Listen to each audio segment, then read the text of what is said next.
बिस्मिल्लाहिर्रहमानिर्रहीम, अस्सलाम वालेकुम। आज इज़राइल में जो हो रहा है, जो आगे होने वाला, आप उसका अंदाज़ा नहीं कर सकते।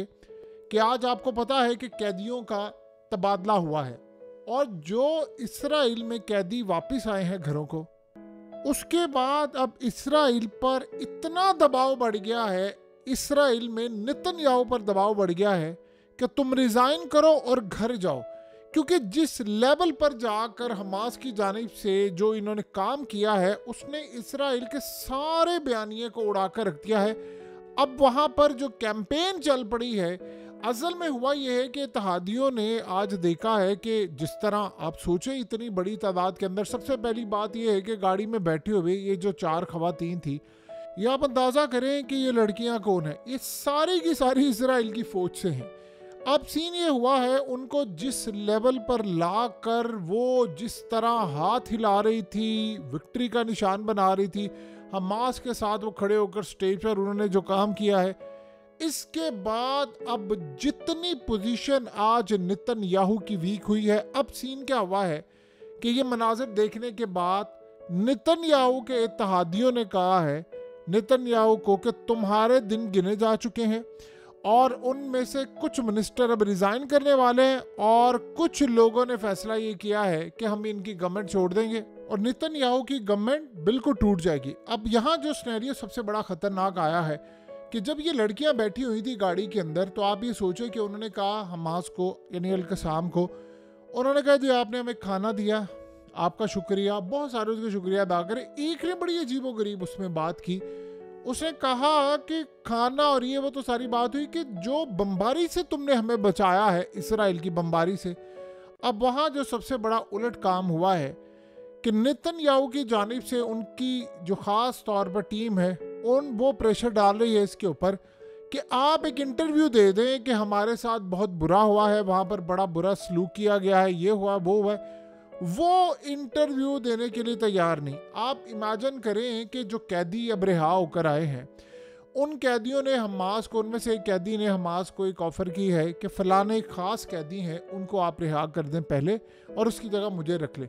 अब जब ये सारे का सारा मामला आया है तो आप अंदाज़ा करें गवर्नमेंट बीच में से निकल गई है। कैदी हमास को डायरेक्ट कह रहे हैं, इमाइली और दूसरे जो पिछली दफ़ा आए थे, उन्होंने कहा है कि जी आप हमें रख लें और आप रिहा कर दें इनको। यानी ये इस लेवल की सूरत हाल इस वक्त पैदा हो गई है इसराइल के अंदर कि अब नेतन्याहू पर कोई एतमाद करने को तैयार नहीं है। और नेतन्याहू का मामला तो साइड पे रखे, ट्रंप की जानिब से आज एक स्ट्रेट पैगाम आया है नेतन्याहू को कि जब तक सारे कैदी वापस नहीं आ जाते, मुझे एक भी खिलाफ वर्जी नहीं चाहिए। अगर एक भी खिलाफ वर्जी हुई तो उसके बाद मैं सारी ज़िंदगी तुम लोगों की जहन्नुम बना दूंगा और ऐसी जहन्नुम बर्पा करूंगा कि जिसका तुम लोग अंदाज़ा भी नहीं लगा सकते। अब सीन यहाँ पर ये हुआ है कि हमास के झंडे और ये तमाम चीज़ें लोग लेकर पहुँच गए। अब वेस्ट बैंक के अंदर और हर जगह पर मसला सारा भी ये नेतन्याहू को ये लग रहा है कि फ़ौज, देखिए आप जो मर्जी कहें, नेतन्याहू इस वक्त इतना कमज़ोर हो चुका है कि उसकी गवर्नमेंट जाने के अलावा अब कोई बाकी रास्ता नहीं बचा। ये ज़्यादा देर उसकी गवर्नमेंट चल नहीं सकती। बहुत सारे जो लोग हैं वो सिर्फ इंतज़ार कर रहे हैं कि जैसे ये डील सारी फाइनलाइज होती है, हम गवर्नमेंट छोड़ें और यहाँ से चले जाएं, क्योंकि इसके ज़्यादा वहाँ पर इजराइल में अब इलेक्शन होने वाले हैं। इलेक्शन के साथ अब नई गवर्नमेंट आने वाली है, तो वो पूरी तरह तैयारी करके बैठे। उनको रोका हुआ है कि सिर्फ एक कैदियों का तबादला हो जाए, वरना क्राइसिस पैदा हो जाएगा इजराइल के अंदर। क्राइसिस बड़ा ख़तरनाक यहाँ पर होने वाला है। आप इस सारे मामले को ज़रा इस लेवल पर देखें कि जितने भी लोग हैं, आप सिर्फ इतना समझें, हमास के लोग सुरंगों से आ रहे हैं, ये 500 दिन तक सुरंगों में रहे, इनकी गाड़ियाँ रहीं, इनके लोग रहे, इनके कैदी रहे। आफ्टर ऑल सारी तरफ जासूसी हो रही है, टेक्नोलॉजी, ड्रोन्स, उसके बावजूद इनको पता नहीं चल पा रहा। नेतन्याहू असल में ब्लेम ये कर रहा है आर्मी चीफ पर। आर्मी चीफ ने, आपको पता है, रिज़ाइन कर दिया, मार्च के अंदर वो वापस जा रहा है। तो अब उसके साथ अब फैसला हुआ है इजराइल के अंदर, इस्टेब्लिशमेंट और बड़ी ताकतों ने फैसला किया है कि जैसे ये कैदियों का तबादला पूरा होता है, उसके बाद नेतन्याहू को भी फारिग कर दिया जाए। और उसमें जो इंटरेस्टिंग सूरत हाल है, ट्रंप भी ऑन बोर्ड है। यानी ये आप अंदाज़ा करें कि ये ऐसा मामला है जिसमें ट्रंप भी ऑन बोर्ड है और उसकी जानिब से भी ग्रीन सिग्नल है।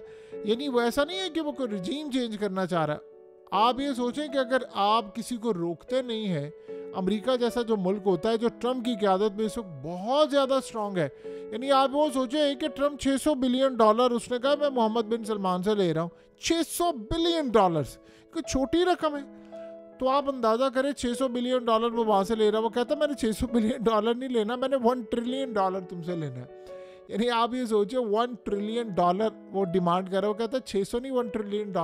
तो $1 ट्रिलियन अगर तुम मुझे दोगे, इन्वेस्टमेंट करोगे, तो फिर मैं इस सारी सूरत हाल के अंदर बहुत सारी फेवर तुम्हें चाहूँगा। और ट्रम्प असल में कर क्या रहा है, अब वो साथ एक और भी काम कर रहा है। असल कहानी ज़रा याद समझे।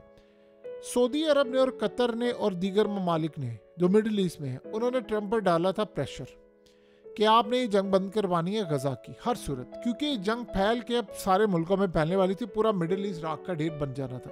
तो इन सबको पता था कि एक ही बंदा है नेतन्याहू, अगर काबू कर लिया तो मामला बड़ा क्लियर हो जाए।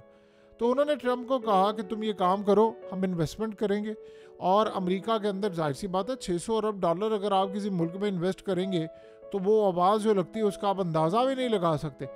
तो उन्होंने कहा कि ठीक है मैं ये काम कर दूंगा, सारे मिडिल ईस्ट से पैसा आना चाहिए, इन्वेस्टमेंट आनी चाहिए। तो उसने नेतन्याहू को गले से पकड़ लिया और साथ ये भी छोटी दिलवाई कि दोबारा ये जंग होगी भी नहीं। एक चीज़, अब अगली जो सूरत हाल है उसमें ट्रम्प ने क्या कहा है। ट्रम्प असल में ये चाह रहा है, उसने मोहम्मद बिन सलमान को और ओपेक की कंट्रीज़ को कह दिया है तेल की कीमतें गिराएं, मुझे हर सूरत तेल की कीमतें नीचे चाहिए। अब सोचो ट्रम्प का इसमें क्या फ़ायदा है। ट्रम्प असल में कह रहा है सारी कंपनीज को, चाहे वो सैमसंग हो, एप्पल हो या फलाना, उनको कह रही है जो तुम लोगों ने बाहर से चाइना से माल बनवा रहे हो ना, ये वहाँ माल बनना नहीं चाहिए। मेरे मुल्क में आओ, मुझे माल बेचना है ना, तो मेरे मुल्क में फैक्ट्रीज लगाओ, यहाँ पर आकर माल बनेगा। तो इस सूरत हाल में जाहिर सी बात है कॉस्ट कैसे कम होगी। जब तेल की कीमतें नीचे जाएंगी तो तेल की कीमतें नीचे जाएंगी तो कॉस्ट ऑफ मैन्युफैक्चरिंग कम होगी। तो ट्रम्प ने इनको कहा है कि ठीक है जी, ये सारी सूरत हाल हो रही, कॉस्ट नीचे जाएगी। तो इस सूरत हाल में उसने कहा जब कॉस्ट नीचे जाएगी तो वहाँ पर मैन्युफैक्चरिंग ईजी होगी। अब देखिए मिसाल के तौर पर सैमसंग और आईफोन और एप्पल, ये बड़ी बड़ी कंपनीज ने ट्रम्प को कहा है कि भाई चाइना में हमें सस्ता पड़ता है, हम यहाँ बनाएंगे तो उसकी कॉस्ट बहुत ज़्यादा होगी। ट्रम्प ने कहा है कि क्या सूरत हाल, उसने कहा देखिए तेल की कीमतें, जाहिर सी बात है तेल जब चलता है, बिकता है, इस्तेमाल होता है, उसका बहुत असर पड़ता है पूरे मुल्क पर। तो सबसे पहले कहा जी तेल की कीमतें नीचे गिराएं, फौरी तौर पर तेल की कीमतें नीचे गिराएं। और अब तेल की कीमतें नीचे जाएंगी तो उसके बाद मैन्युफैक्चरिंग होगी वहाँ पर आसान। और उसके बाद उसने कहा जी मैं टैक्स आपको छोड़ूंगा। और जो लोग अमेरिका में माल भेजते हैं कंपनीज या ममालिक, उनके ऊपर वो टैरिफ आयद करने जा रहा है। वो वही काम कर रहा है कि अमेरिका में माल बनेगा, जॉब्स वहाँ पर क्रिएट होंगी और इलीगल लोगों को मैं यहाँ पर भर्ती नहीं करने दूंगा, यहाँ से निकालूंगा, सारे लीगल लोग होंगे।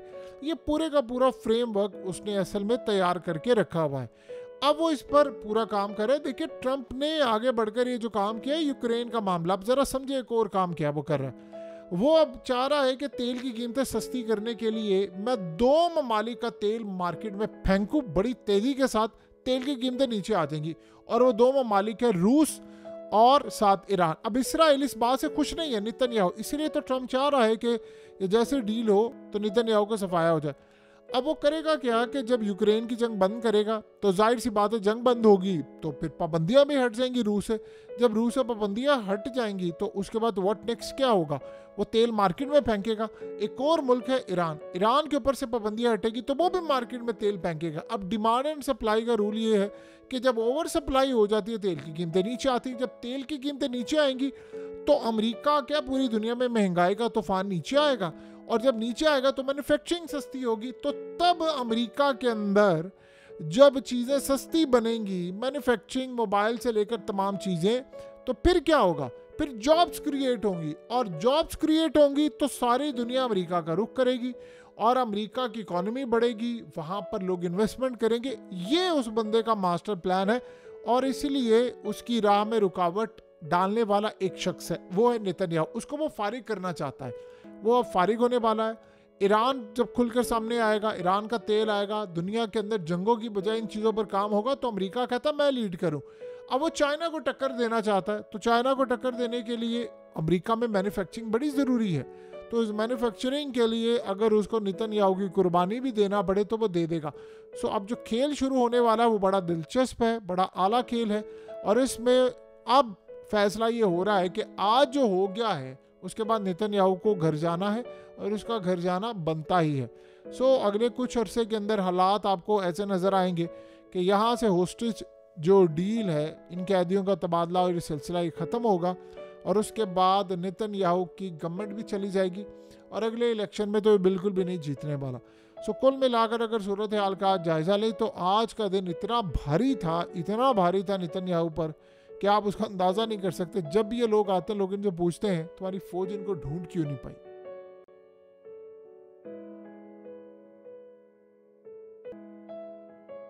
हकीकत टीवी को सब्सक्राइब करना मत भूलें, वीडियो को लाइक करें, शेयर करें और कमेंट सेक्शन में अपनी राय का इजहार ज़रूर करें।